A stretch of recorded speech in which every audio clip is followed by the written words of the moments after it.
Hello friends, I am Aniket Choubey and welcome you all again in a brand new video. तो यार इस video में ना हम लोग बात करेंगे कैश फ्लो स्टेटमेंट के बारे में। ठीक है, अब देखो जो कैश फ्लो स्टेटमेंट है ये हमारे क्लास 12 टर्म 2 में जो अकाउंट्स है उसका एक बहुत ही इंपॉर्टेंट चैप्टर है। राइट, बहुत लेंथी है, बहुत कंफ्यूजिंग है, मल्टीपल कॉन्सेप्ट है, छोटे छोटे बहुत सारे कॉन्सेप्ट।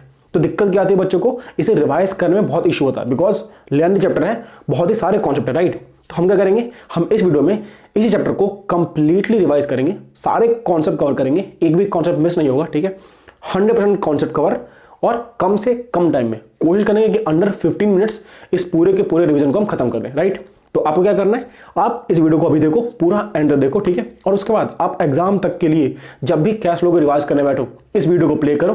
ठीक है, और कंप्लीट एक बार वीडियो देख लो, तो कम से कम टाइम में आपका पूरा का पूरा चैप्टर रिवाइज हो जाएगा, सारे कॉन्सेप्ट आपके दोबारा से रिवाइज हो जाएंगे। ठीक है, तो बिना टाइम वेस्ट के वीडियो स्टार्ट करते हैं। आप क्या करना है, वीडियो को पूरा एंड तक देखो। ठीक है, और लाइक करना। ठीक है, जो भी थॉट्स है कमेंट करना। ठीक है, तो बिना टाइम वेस्ट के स्टार्ट करते हैं।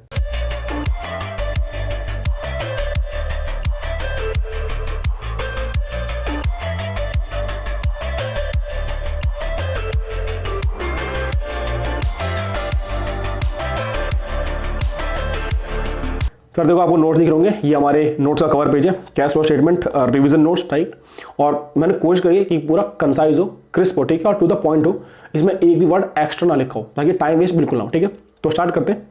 सबसे पहले cash flow statement topics to be covered, कि हमें कौन कौन टॉपिक्स इस चैप्टर में पढ़ने उसके बारे में लिखा हुआ। ठीक है, तो फर्स्ट पॉइंट क्या है, वो है meaning of cash flow statement, कि कैश फ्लो स्टेटमेंट एक्चुअली में होता क्या है। राइट, तो आप देखोगे लिखा हुआ यहाँ पर, it is a statement showing flow of cash and cash equivalents, कि कैश फ्लो स्टेटमेंट होती क्या है, एक ऐसी स्टेटमेंट जो कैश एंड कैश इक्विवेलेंट्स की फ्लो को दिखाती है। राइट, और फ्लो मतलब क्या, इनफ्लो एंड आउटफ्लो दोनों।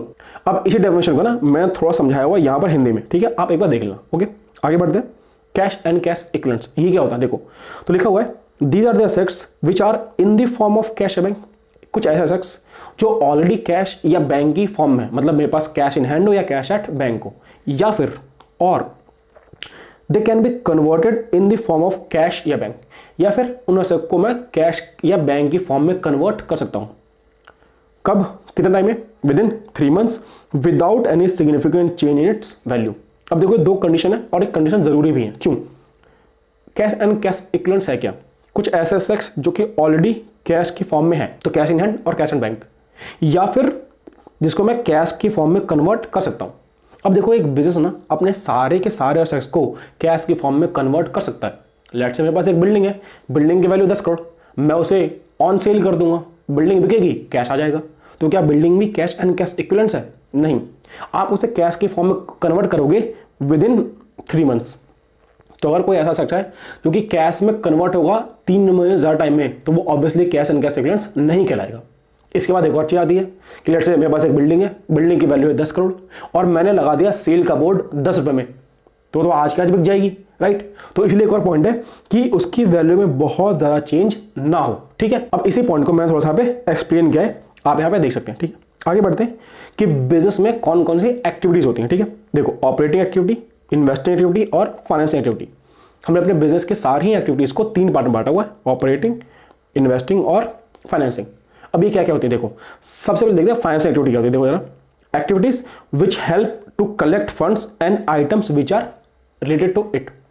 मतलब देखो जो भी ऐसी एक्टिविटीज हैं जो एक बिजनेस करता है फंड्स इकट्ठा करने के लिए। फंड्स कैसे आते हैं, देखो बिजनेस के पास लोन लेकर के, कोई लोन ले लिया, कोई बोरोविंग ले ली, डिबेंचर इशू कर दिए, शेयर्स इशू कर दिए, है ना, प्रेफरेंस शेयर इशू कर दिए, और या फिर उनसे जो आइटम रिलेट करते हैं, मतलब उनकी रीपेमेंट, लोन की रीपेमेंट कर रहे हो, डिबेंचर की रिडम्पशन कर रहे हो, इक्विटी शेयर को बायबैक कर रहे हो, प्रेफरेंस शेयर की रिडम्पशन कर रहे हो, या फिर उन पे आप इंटरेस्ट या डिविडेंड पे कर रहे हो। ठीक है, तो आप देखोगे कि ऐसी चीजें जिन पे हम अपना फंड इकट्ठा करते हैं और जो भी चीज उससे रिलेट करती है उनको हम क्या बोलते हैं, फाइनेंसिंग एक्टिविटी। ठीक है, इसके बाद बारी आती है इन्वेस्टिंग एक्टिविटी की। देख क्या लिखा हुआ है, परचेज या सेल ऑफ फिक्स्ड एसेट्स और item which are related to it. इसका मतलब क्या, कोई बिजनेस अगर कोई फिक्स एसेट बाय करता है, चाहे टेंजिबल चाहे इंटेंजिबल, राइट, अगर मैंने परचेज करा या सेल करा तो मेरी क्या कहलाएगी, इन्वेस्टिंग एक्टिविटी। और कोई भी चीज जो उससे रिलेट करती है, एग्जांपल लेट्स से कि मैंने एक बिल्डिंग खरीदी और उस बिल्डिंग को मैंने रेंट पे दे दिया। अब अगर बिल्डिंग रेंट पे दे दिया तो रेंटल इनकम, लेकिन रेंटल इनकम आ कहां से रही है, उस बिल्डिंग से, जो कि बिल्डिंग मेरी क्या है, इन्वेस्टिंग एक्टिविटी। तो रेंट इनकम भी क्या कहलाएगी, इन्वेस्टिंग एक्टिविटी। ठीक है, देखो क्या लिखा हुआ है, बाय या सेल ऑफ फिक्स्ड एसेट्स, और कोई भी इनकम आए उस फिक्स्ड एसेट के, तो इसके बाद आता है ऑपरेटिंग एक्टिविटी। देखो ऑपरेटिंग एक्टिविटी का जो मेन मतलब होता है ना नॉर्मल केस में, वो होता है कि जो बिजनेस के मेन ऑपरेशंस है। एग्जांपल लो कि मेरी एक कंपनी है और मैं ये पेन बना के बेचता हूँ, तो ये पेन बना के बेचना इज माई ऑपरेशंस। तो इस पेन को बना के बेचने के लिए जो भी एक्टिविटीज मैं करता हूँ वो सब क्या कहलाएंगी, ऑपरेटिंग। लेकिन कैश फ्लो के पर्पज है ना, हमें इस ऑपरेटिंग एक्टिविटी के स्कोप को थोड़ा वाइड करना पड़ता है। क्यों? देखो मैं अगर एक बिजनेस हूं तो मैं इनकम कमाऊंगा तो उस पर टैक्स भी पे करूंगा। अब टैक्स की पेमेंट करिए तो कैश का फ्लो तो है, तो कैश फ्लो में कहीं ना कहीं दिखाना पड़ेगा। लेकिन कहां दिखाओगे? क्या वो इन्वेस्टिंग एक्टिविटी है? नहीं, because payment of tax does not involve any kind of fix assets. Simple. क्या वो फाइनेंशियल एक्टिविटी है? नहीं, because financing activities means what, हम अपने बिजनेस के लिए फंड्स इकट्ठा कर रहे हैं। बट पेमेंट ऑफ टैक्स कहीं से भी फंड इकट्ठा करने का खर्चा नहीं है, ना ही इनकम है, तो वो ना तो यहां आएगा ना तो यहां आएगा। तो क्या वो ऑपरेटिंग बनेगा? जो कॉमन मीनिंग ऑपरेटिंग एक्टिविटी वो क्या होती है, बिजनेस का ऑपरेशन। अब मेरा काम है इस पेन को बना के बेचना, मैंने अपना बिजनेस इस पर्पस से शुरू नहीं किया था कि मैं टैक्स पे करूंगा, तो वो कायदे से यहां भी नहीं आना चाहिए। लेकिन पेमेंट हुई है तो कहीं ना कहीं दिखाओगे। तो हमें इसलिए for the purpose of cash flow operating activity के डेफिनेशन थोड़ा स्कोप को थोड़ा वाइड करना होता है, बड़ा करना होता है। तो हमने क्या लिखा, जो भी इन्वेस्टिंग या फाइनेंसिंग नहीं है वो सब क्या कहलाएंगी, all activities which are not investing और फाइनेंसिंग, वो क्या कहलाएंगी, ऑपरेटिंग एक्टिविटी। ठीक है बेटा, आगे बढ़ते हैं। Cash flow from operating activity. अभी कैसे निकालेंगे cash flow from operating activity? क्या क्या स्टेप्स देखो। सबसे पहले steps to compute cash flow from operating activity. सबसे पहले निकालेंगे क्या, compute the net profit before tax and extra items. Net profit before tax and extraordinary items पहले निकालेंगे, फिर हम उसमें से जितने भी नॉन कैश इनकम एक्सपेंस है उनको एलिमिनेट कर देंगे, फिर जो भी नॉन ऑपरेटिंग आइटम्स होंगी उनको एलिमिनेट कर देंगे, और उसके बाद effect of working capital changes यानी कि इंक्रीज या डिक्रीज इन करंट एसेट्स वो भी ले लेंगे। ठीक है, और आफ्टर दैट कोई भी अगर टैक्स पेमेंट है या कोई और एक्स्ट्रा आइटम्स है तो उसकी एडजस्टमेंट करने के बाद हम लोग cash flow from operating activity निकाल सकते हैं। अब देखो डिटेल में स्टेप समझो। सबसे पहला स्टेप क्या था, computation of net profit before tax and extra items, right. तो कैसे निकलेगा, तो हम लोग सबसे पहले क्या लेंगे, net profit of the year. इसमें हमने अगर रिजर्व में कुछ पैसा ट्रांसफर किया हो, इंटरिम डिविडेंड में कुछ पैसा ट्रांसफर किया हो, propose dividend of the last year, previous year. देखो याद रखना प्लीज, अगर आप में से कोई बच्चे पुराने बुक लेके बैठे हो ना तो उसमें करंट ईयर लिखा होगा, लेकिन पिछले 2 सालों में ये चीज रिवाइज हो चुकी है। रिवाइज्ड AS4 की वजह से हम लोग प्रपोज डिविडेंड प्रीवियस ईयर का ऐड करते हैं, राइट। तो प्रीवियस ईयर का प्रपोज डिविडेंड, करंट ईयर का प्रोविजन फॉर टैक्स, ये सारी चीजें ऐड कर देंगे। अगर कोई इनकम टैक्स रिफंड आया हो, कोई एक्स्ट्रा ऑर्डिनरी आइटम्स हो, तो उसकी एडजस्टमेंट करने के बाद हमारे पास क्या निकल कर जाएगा कि net profit before tax and extraordinary items, right. अब इसको हम लेके जाएंगे अपनी कैश फ्लो की स्टेटमेंट में, अपनी मेन वर्किंग में। एक रिमार्क यहाँ पर देखो लिखा हुआ है, एक्स्ट्रा ऑर्डिनरी आइटम होती क्या है, तो these are the items which are not so recurring in nature. Example insurance claims. मान लो मेरा बिजनेस है और मेरे गोदाम में आग लगी, राइट, मेरा स्टॉक जल गया, उस स्टॉक में मैंने इंश्योरेंस कवर रखा था, उस इंश्योरेंस से मुझे कुछ क्लेम मिला, कुछ पैसा मिला। अब इंश्योरेंस क्लेम मेरे बिजनेस के लिए एक नॉर्मल इनकम नहीं है, that is an extra ordinary income, right. तो इस टाइप की कुछ जो चीजें होती हैं इनकम एक्सपेंस जो भी हो उनका हम क्या बोलते हैं, एक्स्ट्रा ऑर्डिनरी आइटम्स। ठीक है, स्टेप 2 में हमें क्या करना है, एलिमिनेट करना है the effect of non cash income expense. Non cash income expense क्या होती है, ऐसी इनकम से एक्सपेंस जिसमें हमारा कैश इन्वॉल्व नहीं होता है। Example depreciation in case of tangible assets, amortisation in case of intangible assets, right. तो यही खर्चे देखो, जो भी खर्चे होंगे उनको हम ऐड कर देंगे। तो डेप्रिसिएशन ऐड कर दिया, अमोर्टाइजेशन ऐड कर दिया, या अगर कोई प्रोविजन में इंक्रीज हो, एग्जांपल प्रोविजन फॉर बैड डेप्ट, प्रोविजन फॉर डाउटफुल डेप्ट्स, अगर ऐसे प्रोविजन बढ़े हो तो उनको हम ऐड कर देंगे, और अगर प्रोविजन कम हुए तो उनको हम माइनस कर देंगे। तो इस तरीके से हम क्या कर देंगे, elimination of non cash income या एक्सपेंसेस। ठीक है, फिर स्टेप 3 में क्या करना है, एलिमिनेट करना है नॉन ऑपरेटिंग आइटम्स। वो क्या क्या होता है, loss on sale of fixed assets, discount on issue of debentures, और इंटरेस्ट का कोई एक्सपेंस हो तो वो। ठीक है, इनको हम ऐड करेंगे। माइनस करने वाले हम लोग gain on sale of fixed assets, obvious बात है, रेंटल इनकम बिकॉज ये इन्वेस्टिंग एक्टिविटी है, इंटरेस्ट इनकम और डिविडेंड इनकम बिकॉज सब क्या है, इन्वेस्टिंग एक्टिविटी। ठीक है, ये ऑपरेटिंग नहीं होती। ठीक है, इनको हम एलिमिनेट कर दिया।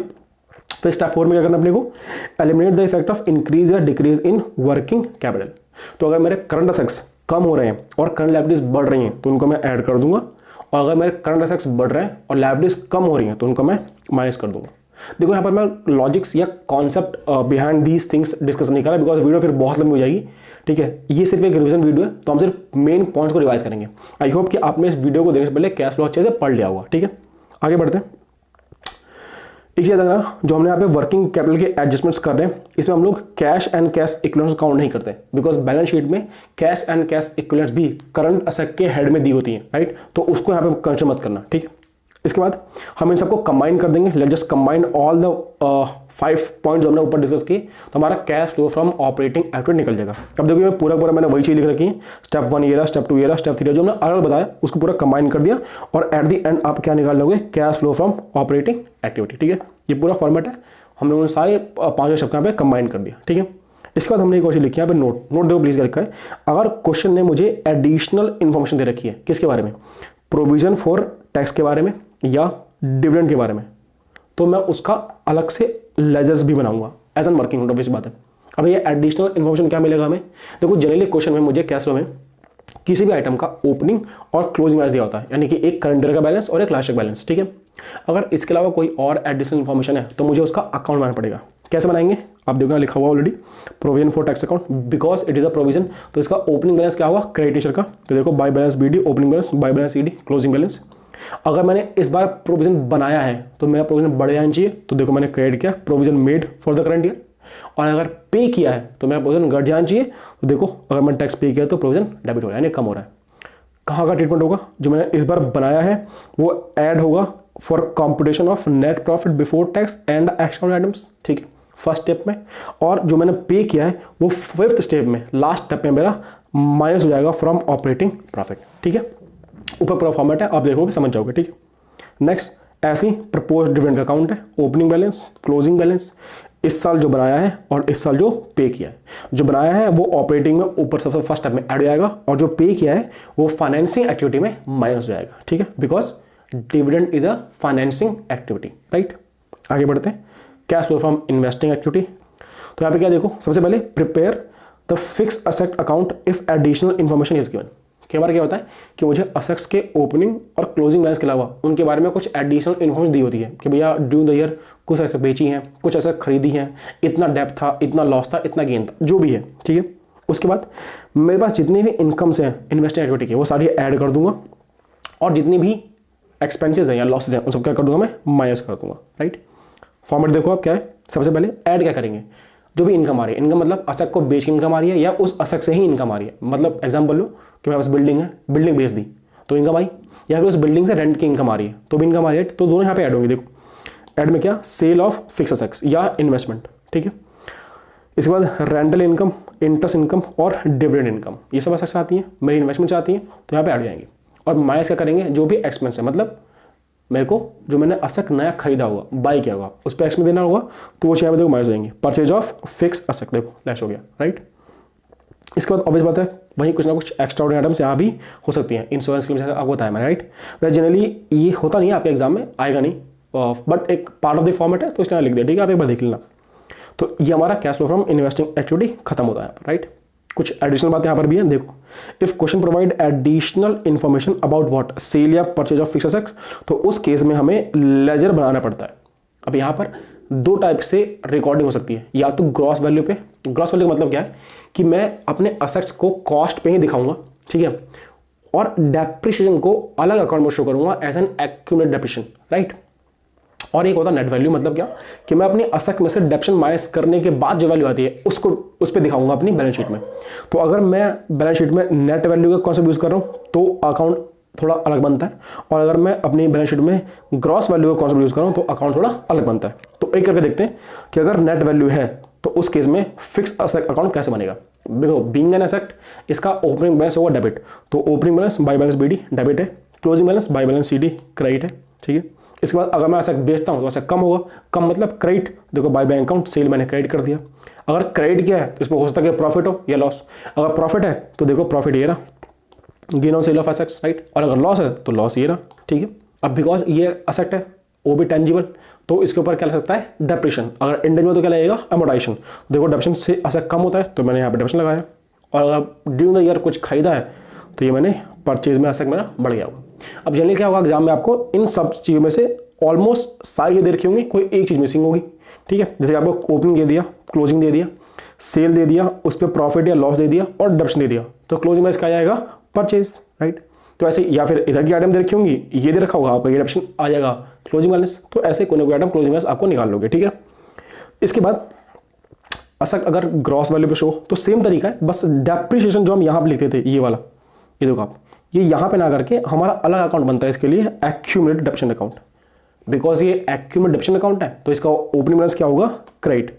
तो ओपनिंग बैलेंस, क्लोजिंग बैलेंस, जो ड्यूरिंग द ईयर मैंने डेप्रिसिएशन लगाया है वो यहाँ पे आएगा, बिकॉज ये अकाउंट बढ़ेगा, और जो मैंने असेट बेच दिया उसका डेप्रिसिएशन यहाँ से कम हो जाएगा, हट जाएगा, और ये ट्रांसफर हो जाएगा ऊपर अकाउंट में, राइट। तो आप इसको देखोगे, इजिली कर पाओगे, ठीक है।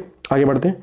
एक और पॉइंट है जो कि हिडन है एक्चुअली, ये आपको बुक में ना ऐसे लिखा हुआ नहीं मिलेगा, जब आप क्वेश्चन के प्रैक्टिस करोगे तो आपको पॉइंट मिलेगा, बहुत इंपॉर्टेंट है कि अगर कभी किसी असेट के ऊपर आपको कोई परसेंटेज दिख जाए, एग्जांपल 10% इन्वेस्टमेंट, इट मीन्स कि उस इन्वेस्टमेंट पे 10% की रिटर्न आती है, इनकम आती है, राइट।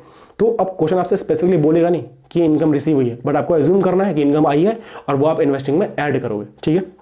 तो ये लिखा हुआ है कि अगर किसी इन्वेस्टमेंट पे कोई परसेंटेज दे रखी है तो उसको भी आप कंसिडर कर लो एज एन इंटरेस्ट इनकम, ठीक है। इसके बाद बात करते हैं cash flow from financing activity की। अब ये क्या कहता है, सेम वही फॉर्मेट, स्टेप 1, स्टेप 2, स्टेप 3 और स्टेप 4। आप पढ़ना, नोट डाउन करके, कोई दिक्कत नहीं है।